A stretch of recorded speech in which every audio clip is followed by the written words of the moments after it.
Tonight, the time before time began, the universe, black holes, God and the laws of science. Professor Stephen Hawking, Dr. Carl Sagan and Arthur C. Clarke discuss the mysteries man faces as he starts to explore the stars.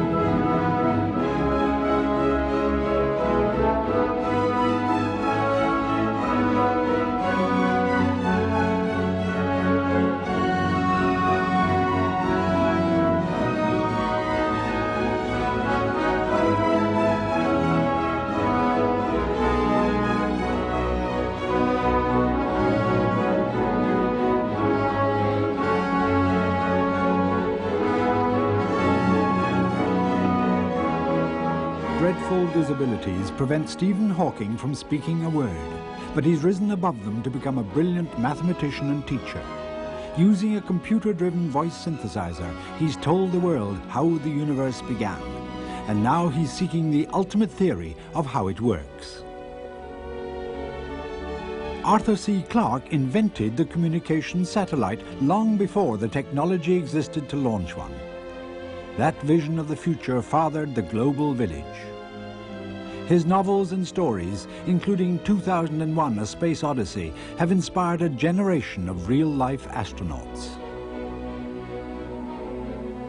Carl Sagan sent man's first messages to the stars aboard NASA space probes. He's sure we're not alone in the cosmic wilderness. Dr. Sagan joined our discussion from Cornell University in New York State, so I checked whether he could hear us over one of Arthur's satellites. Yes, communication satellite technology is working very well, thank you. Arthur, can you hear all right? I can hear fine. And Professor Hawking, are you in touch with Carl Sagan? Yes. Professor Hawking, in fact, has just made publishing history by writing a book about hard theoretical science which has outsold even Michael Jackson in the bestseller lists. It's called A Brief History of Time, and we'll be talking about the concepts that are in it. Now, Stephen Hawking is engaged in a search for the ultimate answer, a grand, unified theory that would explain everything. Stephen Hawking, that is quite an agenda. How are you getting on with it? Let me just explain that what happens when Professor Hawking wishes to speak. He lost his voice a couple of years ago and now has to use a voice synthesizer, and he can control a squeeze box in his hand, and on the VDU screen on the arm of his chair he's got a vocabulary which scrolls through, and he can pick out the words that he wants, and these words are then assembled into a sentence, and when the sentence is ready then he can process it through the voice synthesizer. So whenever you're ready, Professor Hawking, we'd like to hear from you. In the last 300 years, we have discovered the laws that govern the universe in all but the most extreme conditions. I think there is a reasonable chance that we may find a complete set of laws by the end of the century if we don't blow ourselves up first. If we do find a complete unified theory, it will be a great triumph, not just for scientists, but for ordinary people as well. In time, the unified theory would be simplified and taught in schools, at least in outline. Then, everyone would have some idea of how the universe works. Well, that is a tremendous vision. Now, Carl Sagan, you wrote an introduction to the book, and one of the striking things that you said is that it's only children nowadays who ask the big questions because they don't know enough not to. What I was trying to get across was the notion that the school systems, it seems to me, have a attitude of discouragement of asking fundamental questions. If a 5 or 6 year old asks why the moon is round or why grass is green, the usual adult answer, at least in my experience, is to discourage the child. Say, what shape did you expect the moon to be? Square? Or what color did you expect the grass to be? Blue? instead of saying that those are interesting questions, let's try to find out the answer, or maybe nobody knows the answer, and when you grow up, you'll be able to discover the answer. It would be very healthy for the human species if there were less discouragement and more scientists. Arthur Clarke. One of the reasons why I write science fiction is because it does free the imagination and does inspire people to become scientists and astronauts. Many astronauts have made me feel a very old man by coming up and saying to me, you know, your books turned me on when I was a small boy. Excellent. Now, I have planned a reasonably finite structure for our little colloquium, and I'd like to start, if I may, with Professor Hawking. How did the universe start? With a Big Bang? We observe that distant galaxies are moving away from us. This means that they must have been closer together in the past.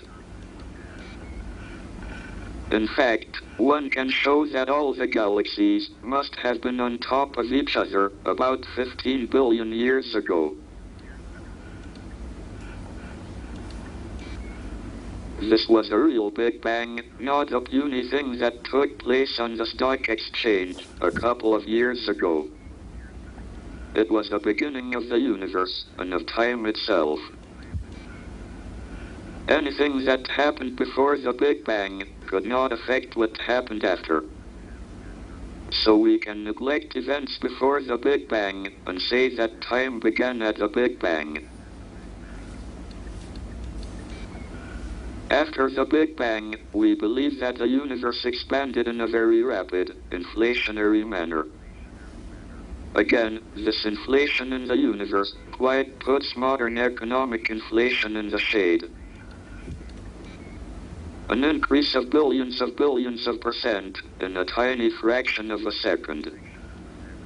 Of course, that was before the present government.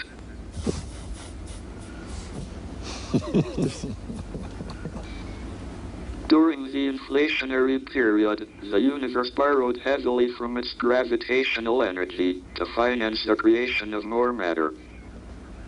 The result was a triumph for the economics of Keynes. A vigorous and expanding universe filled with material objects. The debt of gravitational energy will not have to be repaid until the end of the universe. Well, I'd like to stay with this basic proposition for the time being, the Big Bang theory. And to come to you, Carl Sagan, could you help me by putting into layman's terms what was involved with this Big Bang? Well, here we are on a planet which is about 5,000 million years old. The sun around which it goes is not much older. It is part of a galaxy which is perhaps 10 or 12,000 million years old, which is one of perhaps hundreds of thousands of millions of other galaxies. And none of this, planets, suns, galaxies, was around at the time of the Big Bang. At the time of the Big Bang, there was energy, elementary particles, which slowly evolved into the kind of universe we know today. We are the product of a grand evolutionary sequence, cosmic evolution, about which we are only occasionally aware. One of the great accomplishments of Dr. Hawking is to plug us better in to the knowledge of this long evolutionary sequence. Well, what I have in my mind is a picture that Carl Sagan had been leading me towards of the whole universe in quite amazingly small packages, like putting the whole world into a matchbox, as it were, immensely dense and immensely tiny. And in fact, so tiny it's kind of disappearing into a little point. Is this the earliest imaginable point that our minds are taking us to so far, Carl Sagan? Well, as Dr. Hawking said, the galaxies are expanding, running away from each other. The further away they are from each other, the faster they are running away. If you run the cosmic movie back into time, you come to a moment, perhaps 15,000 million years ago, in which all the matter in the universe was touching in, if you like, a point. And a key unanswered and perhaps unanswerable question is, where did all of that matter energy come from? What was before that? And if it was made from nothing, who made it? And who made the maker? And of course an infinite regress behind that. Is the universe still expanding fast? I mean, is there a lot more room in space, as I think of it, for the universe to carry on getting bigger? As far as I know, nothing in the way, and the expansion continues. The question is whether there is sufficient matter in the universe, matter that we have not yet counted, that will slow the expansion down, stop it, and have the expanding universe followed by a collapsing universe, or whether there is not enough matter to stop the expansion, and so the expansion then continues forever. This is an observational question which is still unresolved, and the Hubble Space Telescope, which who knows might be launched next year if we're lucky, might answer this question. Professor Hawking uses a very striking metaphor of the Earth borrowing its energy from itself. Now, in straight banking terms, that means you're going to be overdrawn, and in the end there's going to be a collapse, a big crunch. So does Big Bang get followed inevitably by Big Crunch? No, not inevitably. It depends on how much matter there is in the universe, which is a still unsolved issue. I should say that the prevailing opinion is that the universe will continue expanding forever, but that, in my opinion, is by no means a very secure conclusion. Well, let me bring in the poet amongst us here. Arthur Clarke, you know what T.S. Eliot said, "This is the way the world ends, not with a bang, but a whimper." When you think of the end of the world, if you think of the end of the world, does it end with a bang or a whimper? Well, one would like to think that we will end with a bang. Of course, we'll never know. It is rather a long way in the future. Some billions, tens of billions, possibly even much further in the future.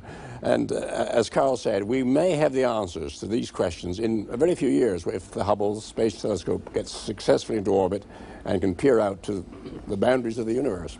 If we are sort of living in a little suburb of the galaxy, can you foresee a time when we need to get out of the suburb and colonize somewhere else because of the gradual curve towards the end? Well, I think the human race, if it survives the next few years, will go on to colonize first the solar system and then to send ships out to the stars and ultimately perhaps to other galaxies. But if the expansion of the universe is fast enough, we will never be able to keep up with it. Now, one fascinating aspect that is raised is the question of time itself in the book. Now, we all think that we know what time is. It's a relentless march forward. But for the purposes of your argument, Stephen Hawking, you use a mathematical concept that you call imaginary time, which seems to be able to run backwards as well as forwards. In our theories, there are two kinds of time. There is what is called real time. This is a kind of time that is measured by a clock. The time that we feel passing, the time in which we grow older. Then there is imaginary time. Of course, imaginary time is an idea that science fiction writers, like Arthur, have used in their stories. But imaginary time is also a well-defined mathematical concept. It can be thought of as a direction of time that is at right angles to ordinary, real time, in a certain sense. The universe has a beginning in real time, at the Big Bang. And it may well have an end if it collapses to a big crunch. But in imaginary time, it has no beginning or end. Rather, imaginary time is closed in on itself, like the surface of the Earth. The surface of the Earth doesn't have any beginning or end. I know, because I have been round the world, and I didn't fall off.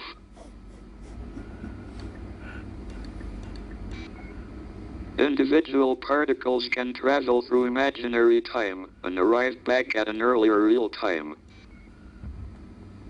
But I don't believe that people will ever be able to travel back in time, like in the film, Back to the Future. I'm going to come first, if I may, to you, Carl Sagan, because this idea in Professor Hawking's book, this extraordinary four-dimensional model of the universe with no boundaries, but finite, just like the Earth. This, to me, is really stretching my own capacity for imagination to the utmost. How would you turn it into words for me, a layman? Well, the first thing I would say is not to feel bad if it's not immediately intuitively obvious.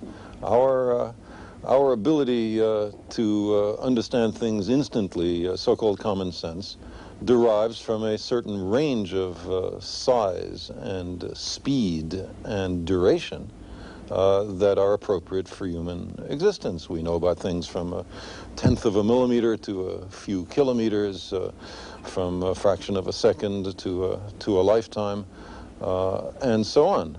So when we are dealing with matters of quantum physics, where particles have a size of 10 to the minus 13th centimeters, or in cosmology, where we are talking about 10 billion light years or more, it is very reasonable that our intuition is not adequate to the task. One point I'd like to make about this is that every human culture has a set of creation myths, but they're in the realm of mythology or religion or folklore, and they are, of course, all mutually inconsistent. The great thing that is happening in our time is that we are able, through a method which can actually make some progress towards the real universe out there, to find out something about origins, and this is the scientific method applied to the science of cosmology. So I know that's not a direct answer to your question, but I thought it was more important to address the issue of feeling unhappy because it wasn't immediately understandable. Well, yes, I find that extremely soothing, actually, because it is a kind of sort of formidable task of grasping this. It makes me want to retreat into trivial questions like, is this idea of predicting backwards going to put astrologers out of business? Nothing will put astrologers out of business. Well, Alas. well, that certainly added a touch of lightness to these tremendous issues that we are discussing: infinity, black holes, and imaginary time. And at this stage, let's relax a little bit and have a bit of fun with mathematics at their most abstruse. I'm going to ask Arthur Clarke here to do some doodling with his computer and with a fascinating exercise with complex numbers, which is called the Mandelbrot Set. Now, this is named in honor of a French scientist working for IBM. It's a mathematical equation which leads us towards the infinite. In effect, it makes the mathematics of the universe visual and incredibly beautiful. This is what we would see if we had eyes to see it, when order meets chaos. This is what's going on in the universe every day. An ordered universe is breaking down and becoming more disordered. This is the second law of thermodynamics in action, what Stephen Hawking calls Murphy's Law. Now, Dr. Clarke, you've been using your computer back home in Sri Lanka to explore the Mandelbrot set at incredibly high magnifications. Over to you, sir. Yes, well, this strange-looking object is the Mandelbrot set, which actually is extraordinarily simple in concept. It's defined by an equation of just two terms, z squared plus c. That's all there is to it. Yeah, that simple equation, z squared or z squared plus c, you feed a number into it, then carry on over and over again, sort of cranking the number back round and round, and then plot the result on the screen. So I won't go into details, but this is the first appearance of this set.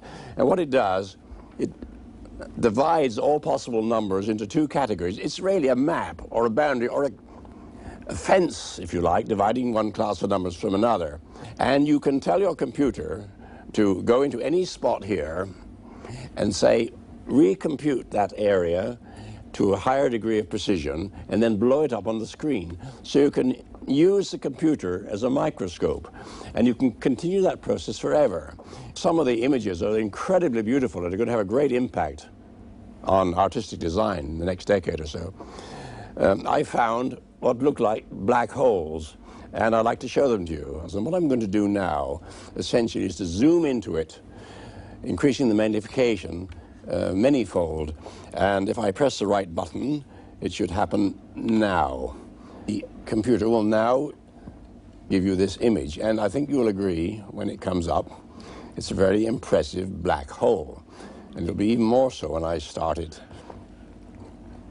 into action. Oh yes, it is magnificent, isn't it? You ain't seen nothing yet. I should explain that this magnification, you remember the original picture which it took about the same area, this time I've magnified it about 1,000 times. So the picture you saw first is now 500 feet across. Now let's see if this works. Now isn't that lovely? So there is matter streaming into this black hole. Well, now when I found this black hole, I started exploring the neighborhood, and I very quickly found another. Indeed. Now this... That's lovely. Now this is the second black hole. Now it looks just like the earlier one, but this is on a far greater magnification. The original Mandelbrot set now is, I think, about 10 million miles wide. This is enormously bigger than the first one you saw, yet essentially it's the same kind of pattern.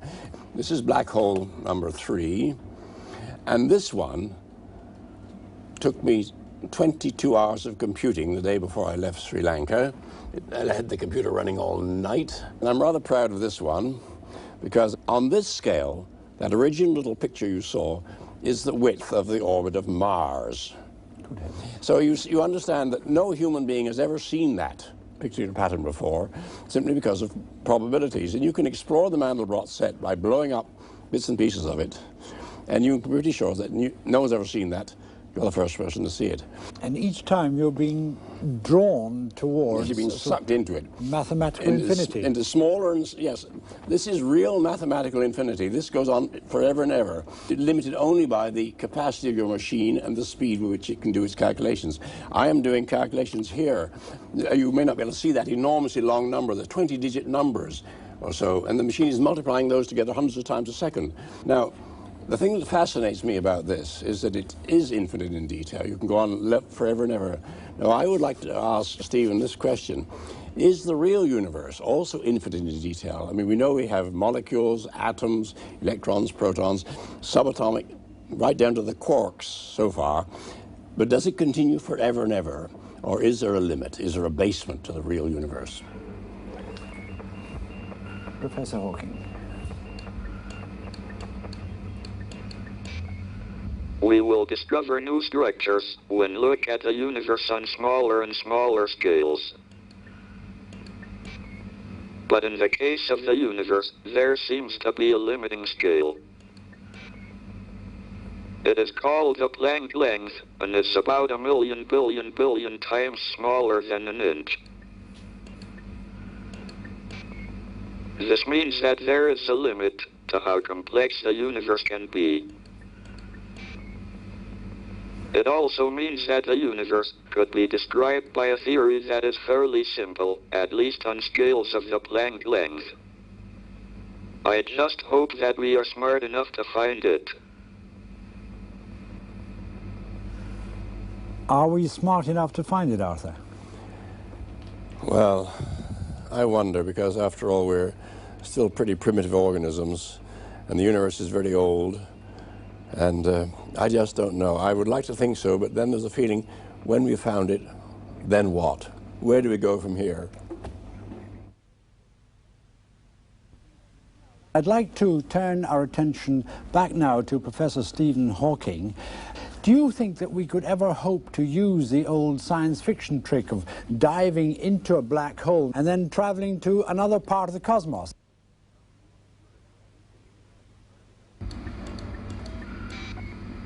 Some recent work indicates that particles that fall into a black hole can come out again from another black hole somewhere else in the universe. At first sight, this seems the ideal method of space travel. Just find a black hole and jump in it. But there are snags. First, there doesn't seem to be any way to choose where you come out.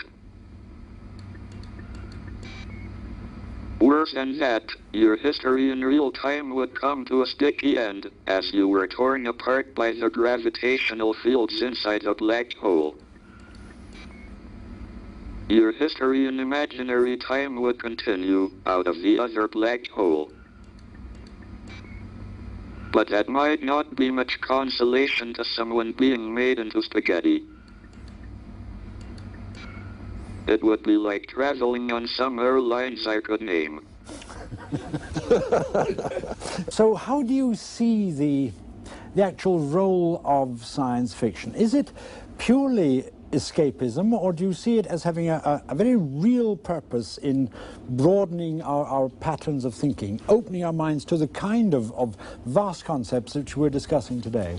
Well, first of all, there's no objection to escapism in the right places. In fact, C.S. Lewis once remarked to me, the only people who object to escapism are jailers.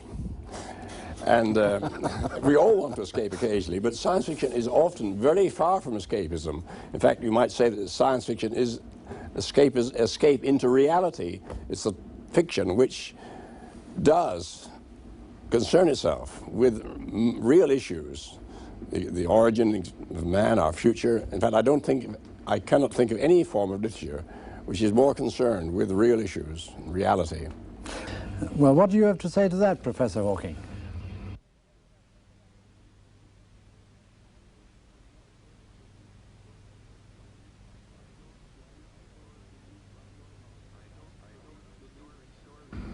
I don't believe in stories of flying saucers and other unidentified flying objects. If time travel were possible, we should have already been visited by people from the future. I think if we were being visited by people from another time or another planet, it would be much more obvious and probably very unpleasant. I don't want to make contact with another civilization, except at a safe distance. It might be like the North American Indians making contact with the white men. I bet they wish they had never sold Manhattan. I'll bet they did now. Carl, you are the world's leading expert in the search for extraterrestrial intelligence. Now, Professor Hawking doesn't want to make contact with them. Why do you want to make contact with them?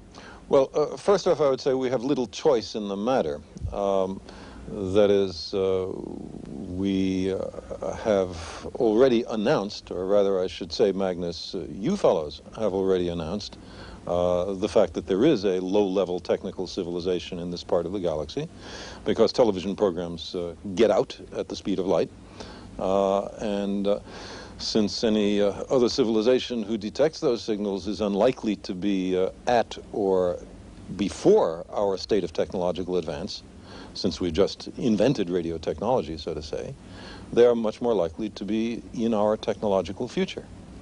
And the question as to whether their intentions are benign or otherwise is, of course, of interest, but we have nothing to say about the matter. So therefore, I think we might as well hope that it's benign if they're out there. From my point of view, The search for extraterrestrial life, and especially the search for extraterrestrial intelligence, is one of the key philosophical, scientific, and human questions that have been posed. But we are at the very beginning of searching. Surely it is important for us to know the answer. One thing that interests me a great deal is the way in which the public perception of beings from outer space have changed over the years. They used to be the baddies, but now there's a sort of optimistic feeling that any extraterrestrial life is, if not benign, is at least not as hostile and aggressive as one used to fear. Is this the drift of your writing as well, Arthur, your thinking? Yes, I'm an optimist, and I believe that any malevolent super-civilization would rapidly self-destruct, as we may be in the process of doing ourselves. So if we do have contact, physical contact with aliens, I think it will be benign. My frivolous mind is much taken... There are very intelligent beings reasonably near. Why have they not visited us? Well, that's a very good question. Let's throw it right across to Arthur Clarke. There are literally dozens of answers to this. They may have come in the remote past. They may be visiting us every 10,000 years. I mean, the universe is a huge place, and even if there are fleets of survey ships going all over the cosmos, we shouldn't expect visitors less than, I'd say, every 1,000 years or so.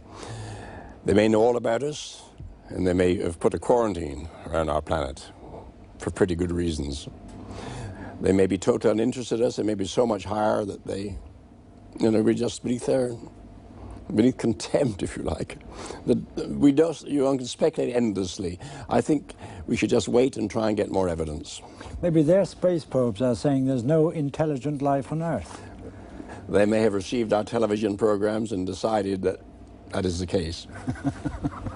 May I attempt a different answer to Stephen's question? Please do, Carl Sagan. The first large-scale commercial broadcasting on the Earth was in the late 1940s. So that's, 40 years ago. So you must imagine a spherical wave expanding out from the Earth at the velocity of light, which contains all the dreary programs of the late 1940s. Since then, that expanding spherical wave containing the news of a developing civilization on Earth has traveled some 40 light years. Suppose that there are no civilizations closer than 40 light years. Perhaps they're not here because they don't know we are about just yet. But in time, the message gets to them, and perhaps they send a little expedition to look us over. I was delighted when I read that when space probes went out, first of all, you put the figure of a man and a woman on the outside so that any alien life would recognize what we looked like. And then in a latest probe, I think you put in an LP of Earth sounds with instructions in hand signals on how to work the LP. How do you think anybody would have reacted if, in fact, alien intelligence had heard this LP? My guess is that it'd be something like, oh, look, another artifact from some extremely primitive civilization. Which one is this? But then some degree of thanks that we were thoughtful enough to send a message into the far future, which could in no way benefit us, certainly a selfless act. And perhaps it would be recognized as a hopeful and optimistic gesture by an emerging civilization just setting foot into the great galactic wilderness. Yes, Arthur. I know what is going to happen to your voyagers, Carl. They'll be overtaken one day by a terrestrial spaceship and brought back to the Smithsonian. It's certainly technologically possible, but I hope they let it go on its original mission. Now, it's very nearly 20 years ago since man landed on the moon. Do you think that we've basically stopped trying to get man any further? Is there any chance that another Neil Armstrong will set foot on Mars in our lifetime? The United States and the Soviet Union have managed to booby-trap the planet with about 60,000 nuclear weapons, with a little help from Britain, France, China, and Israel. A tiny fraction of those weapons is enough to destroy the participating nations, certainly the global civilization possibly, and the human species just maybe. It is now time for the United States and the Soviet Union to demonstrate that they can undo this specter, that they can demonstrate their ability to work together on high technology for peaceful, hopeful purposes that carry us into a benign 21st century. And that is why I support the idea of joint U.S.-Soviet cooperation in the exploration of Mars, leading up to an international manned, and by the way, womaned mission to the planet. Americans and Soviets, as representatives of the human species, other nations, I presume, would also be involved, and then a glorious, whatever it would be, few-month period in which Mars, I have a globe of it right next to me, in which Mars would be explored. There are hundreds, for example, hundreds of ancient river valleys on Mars. Mars is today bone dry. It was once much warmer, much wetter, much denser atmosphere, much more Earth-like. What were those conditions like?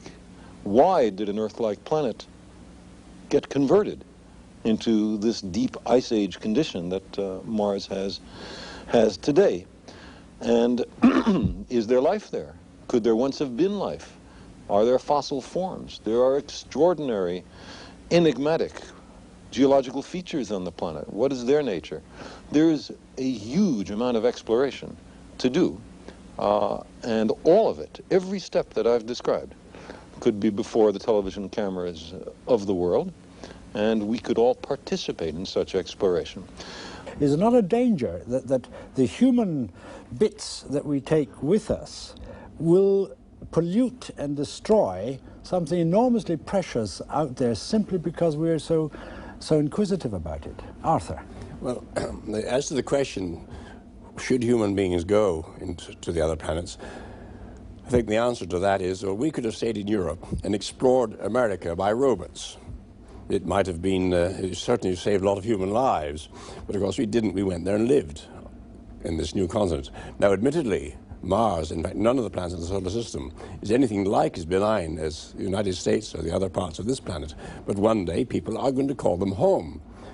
There will be Martians one day, and they'll be our great-grandchildren. And they'll think Earth probably is a horrible place in which to live.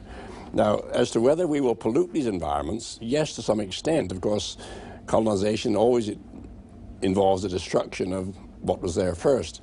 And I'm quite sure in the next century, in fact, already it started as a conference on the pollution of space planned in the United States in the very near future. This is already a serious problem in near-Earth space. But we have to control it. I mean, you have to cut down forests on this Earth to make new cities. And on the Moon, I'm afraid one day we may have to abolish much of the lunar vacuum. And on Mars, we may have to change the atmosphere. But I do hope we will leave bits of the universe in a pristine condition. But are we also going to have to change ourselves on Mars? I mean, are we going to have to evolve differently? Mars will change us. In fact, this is part of the evolutionary progress. By going out into new environments, by occupying new biological niches, that is the way we progress and discover the universe and explore and perhaps fulfill our destiny. Do you think that other planets might have the same kind of system in which there would be a morality, in which there would be people taking moral attitudes, which may not necessarily be the same as ours, of course? Well, all societies must have some moral structure. I mean, otherwise you just can't have a society. I mean, there must be understand rules, the way you behave to our neighbors. And even if the societies consist of machines, they must have a machine language so they can agree to react together. So morality in some way is essential and universal. Now, Professor Hawking, in the very last paragraph of your book, you say that if we discover a complete theory of the universe, then it should in time be understandable in broad principle to everyone and not just to a few scientists. And when that happens, all of us will be able to start discussing the why rather than the how. And I quote, "If we find the answer to that, it would be the ultimate triumph of human reason, for then we would know the mind of God." Do you think that God can intervene in the universe as he wants, or is God too bound by the laws of science? The question of whether God is bound by the laws of science is a bit like the question, can God make a stone that is so heavy that he cannot lift it? I don't think it is very useful to speculate on what God might or might not be able to do. Rather, we should examine what he actually does with the universe we live in. All our observations suggest that it operates according to well-defined laws. These laws may have been ordained by God, but it seems that he does not intervene in the universe to break the laws, at least, not once he had set the universe going. However, until recently, it was thought that the laws would necessarily break down at the beginning of the universe. That would have meant that God would have had complete freedom to choose how the universe began. In the last few years, however, we have realized that the laws of science may hold even at the beginning of time.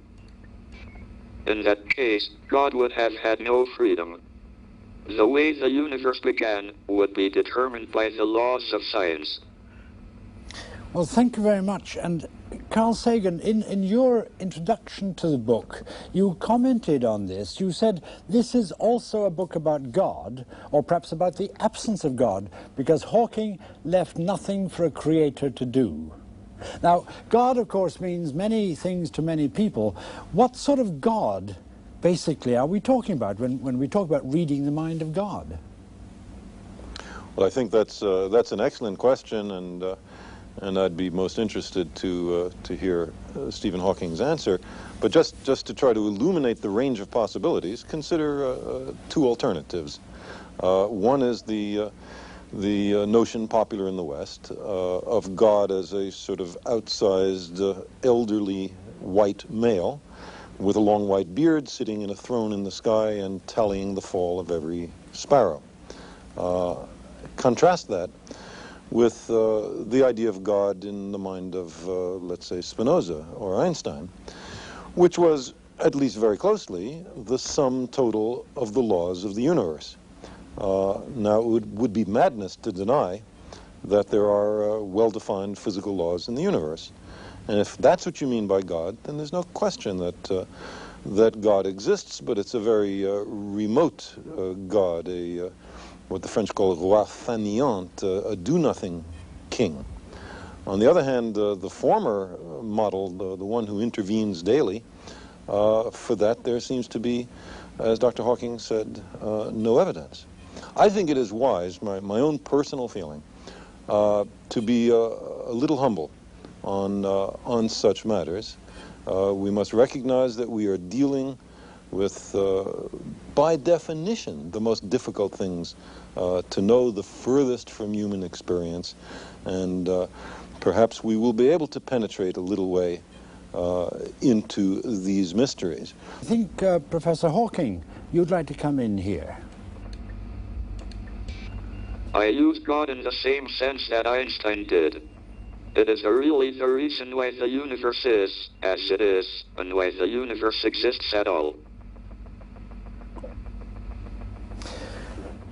Can I ask Arthur Clarke what he meant when you're alleged to have said to the papal nuncio, "I don't believe in God, but I'm extremely interested in him"? Well, I guess I haven't placed my bets yet. And, you know, Stephen's remarks and Karl's remarks reminded me that this was said 200 years ago when Napoleon, I think, was talking to Laplace, who published his theory of the universe. And Napoleon said, God isn't in it. And Laplace replied, "Sir, I have no need for that hypothesis." Do you think that the Church is, in fact, beginning to recognize that it may have to lose its priority, its eminence as the sole arbiter of these matters, and that science will be allowed to come in as an equal partner? Well, the Church is certainly, when I say the Church, the Roman Catholic Church, has become very much more liberal. I had the pleasure of giving a talk in the Vatican myself in the Pontifical Academy of Science quite recently and met the Pope. And of course they're reinstating Galileo, and so things are moving. In fact, are they moving backwards as well as forward, Carl Sagan? Because I understand it in the earliest days of civilization, then the priests were in fact what we call the scientists, the ones who could study astronomy and who could predict eclipses and things. Do you see the scientist coming back into an almost sacerdotal position like this, or am I overstating it? Well, I hope you're overstating it. I think the essence of the scientific method is the willingness to admit you're wrong, the willingness to abandon ideas that don't work, and the essence of religion is not to change anything. The supposed truths are handed down by some revered figure, and then no one is supposed to make any progress beyond that because all the truth is thought to be in hand. I'm really talking about setting Please. an agenda for the future. My sense is that the scientific way of thinking, questioning, some delicate mix of creative encouragement of new ideas and the most rigorous and skeptical scrutiny of new and old ideas, I think that is the path to the future, not just for science, but for all human institutions. We have to be willing to challenge because we are in desperate need of change. Can I put the same question to you, Arthur Clarke, then? Politicians or priests are setting the agenda, or scientists? I'm very fond of quoting Pandit Nehru on this when he once said that politics and religion are obsolete. The time has come for science and spirituality. I hear from the clicking that Professor Hawking would like to come in. I don't think that physics tell us how to behave to our neighbors. Ah. Well, physics may determine who our neighbors are and on what planets they live. Well, you said science should be skeptical of politics. Don't you think we ought to be a little skeptical about science too? I mean, can we trust you guys? I think you should certainly be skeptical, but my view is that there's no community of people on the planet more skeptical than science. It's our stock in trade. It's the lifeblood of our subject. Science is a self-correcting subject, not like politics. Well, politics is corrected by other forces. Can I ask one question of you all, and that is the question of creativity, which fascinates me. Here we have three enormously creative people with enormously creative intellects. How, in fact, does it operate? Do you, Arthur Clarke, do you sort of find a problem that you'd like to work on and then look for a solution to it? I'm not sure what my mechanism of creation is, and I don't think I really want to know, because I'm afraid that if I discovered it, I would, like the centipede, when it was asked how it walked, just fell distracted in a ditch. Or a golfer when he's asked about his swing, yes. So you don't think about that. Carl Sagan, there is a serious side to this. Well, this issue of where creativity comes from is, I share your fascination with it.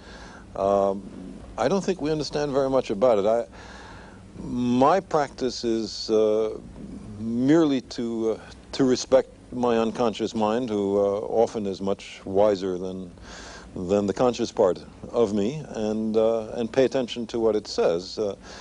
In fact, I think this is connected with that delicate tension at the heart of the scientific method I talked about before. The unconscious mind proposes a range of possibilities, and the conscious mind disposes, that is, compares those ideas with the real world, checks for internal inconsistencies, and so on. I think the creative process is a partnership between a conscious and an unconscious part of our minds. At least that's how it seems to me. I'd like to leave the last word on creativity, in fact, with Professor Stephen Hawking. Just whenever you're ready, sir. I am just curious. I want to find out how things work. I follow my nose. One thing leads to another, and I don't know what I will find next. Now I think I would like to retreat a little bit into poetry myself, because it's nearly 150 years ago since Matthew Arnold wrote his splendid poem, The Future. But what was before us we know not, and we know not what will succeed. Well, perhaps if Professor Hawking's magnificent vision and curiosity is realized, we'll have proved Matthew Arnold wrong before the 150 years are up.